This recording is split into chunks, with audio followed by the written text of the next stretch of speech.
Assalamualaikum warahmatullahi wabarakatuh.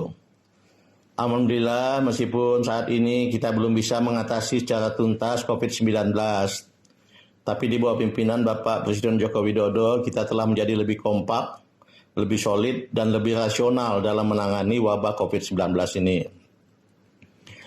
Akal sehat selalu harus kita gunakan dengan baik. Setiap agama pun mengajarkan manusia tidak saja dalam dengan meningkatkan iman dan takwanya, tapi juga menggunakan akal sehat.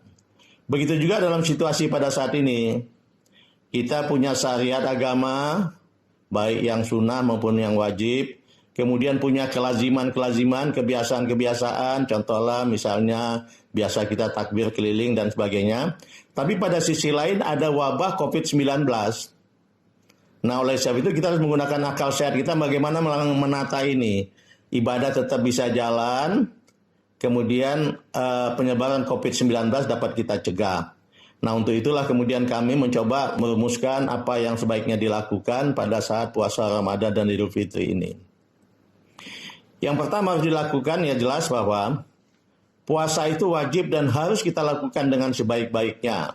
Karena itu akan meningkatkan iman dan takwa kita kepada Allah Subhanahu wa taala.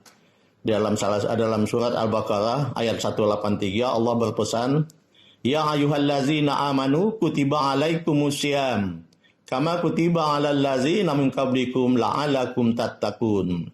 Di situ Allah mengatakan puasa itu wajib untuk meningkatkan kita menjadi orang yang bertakwa. Jadi dalam situasi seperti ini, tetap kita usahakan maksimal, kita dapat melaksanakan puasa kita dengan baik. Itu pesan yang pertama.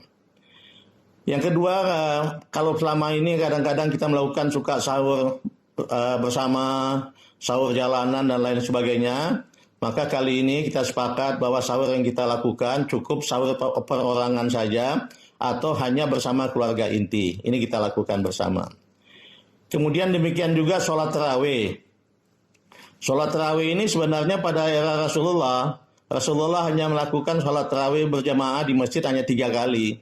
Selesai itu beliau sholat tarawih di rumah. Dan sholat tarawih berjamaah baru muncul kembali pada era Umar bin Khattab. Oleh sebab itu pada saat situasi kita menghadapi COVID-19 ini, ada baiknya kemudian kita kembali tidak usah sholat tarawih di masjid, kita sholat tarawih perorangan saja di rumah atau bersama dengan keluarga inti. Begitu juga tentang tilawah tadarus Al-Quran. Biasanya kita lakukan beramai-ramai di masjid. Nah, kali ini cukup kita lakukan di rumah masing-masing saja. Kemudian juga buka puasa. Selama ini kita suka kadang-kadang buka puasa bersama keluarga besar, atau buka puasa bersama teman-teman penjabat-penjabat, atau teman-teman di kampung dan sebagainya, di perusahaan dan sebagainya. Kali ini kita buka puasa kita cukup dengan keluarga inti saja di rumah masing-masing. Kemudian demikian juga dengan nuzul Quran. Nuzul Quran ini selalu kita peringati dalam forum besar, misalnya di masjid, kemudian di balai-balai pertemuan, karena memang perlu diagungkan masalah turunnya Al-Quran ini.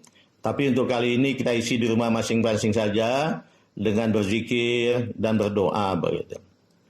Begitu juga takbir keliling, ini kebiasaan kita yang lalu. Maksudnya apa? Memang untuk menggemakan asma Allah itu dalam kaitan menyambut Idul Fitri.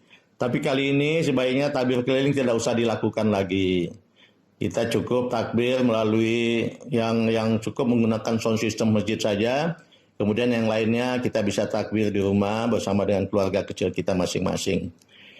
Kemudian masalah iktikaf di masjid juga. Istikaf masjid memang disunatkan untuk kita lakukan terutama di 10 malam terakhir menjelang Idul Fitri. Tapi kali ini sebaiknya kita cukup zikir dan membaca Al-Quran itu di rumah saja, tidak usah ke masjid.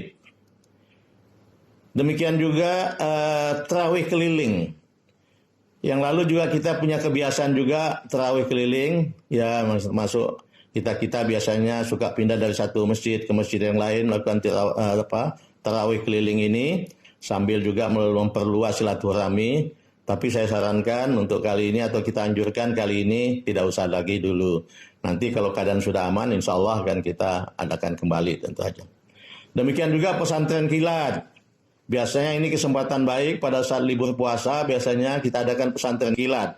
Alhamdulillah memang ini bagus sekali, tapi kali ini sebaiknya tidak usah diadakan. Kalau kita ingin adakan, kita adakan melalui media elektronik saja. Insya Allah saya kira kalau di kota-kota mungkin masih bisa, mungkin kebanyakan di kampung-kampung juga saya lihat sudah banyak yang menggunakan media elektronik dalam berkomunikasi. Saya kira kalau memang kita akan lakukan pesantren kilat, baik juga untuk kita lakukan hanya melalui media elektronik. Demikian juga masalah halal bihalal. Permohonan maaf satu dengan yang lain ini kebiasaan yang sangat baik. Tapi kali ini tidak usah kita datangi atau bertamu, atau tidak usah kita menerima tamu. Cukup kita menggunakan WA atau menggunakan media-media sosial lainnya. Kemudian juga lain saya garis bawahi tentang masalah zakat. Zakat mal khususnya ya. Karena kita tahu kalau zakat fitrah memang dibayarnya menjelang Idul Fitri pada bulan puasa. Tapi zakat mal kita dapat lakukan kapan saja, dan kami atau kita semua menganjurkan supaya tidak usah ditunggu sampai bulan puasa atau mendekati Idul Fitri. Kalau bisa lebih baik lebih cepat kita bayar sehingga bisa dimanfaatkan dengan baik oleh mereka-mereka yang membutuhkannya.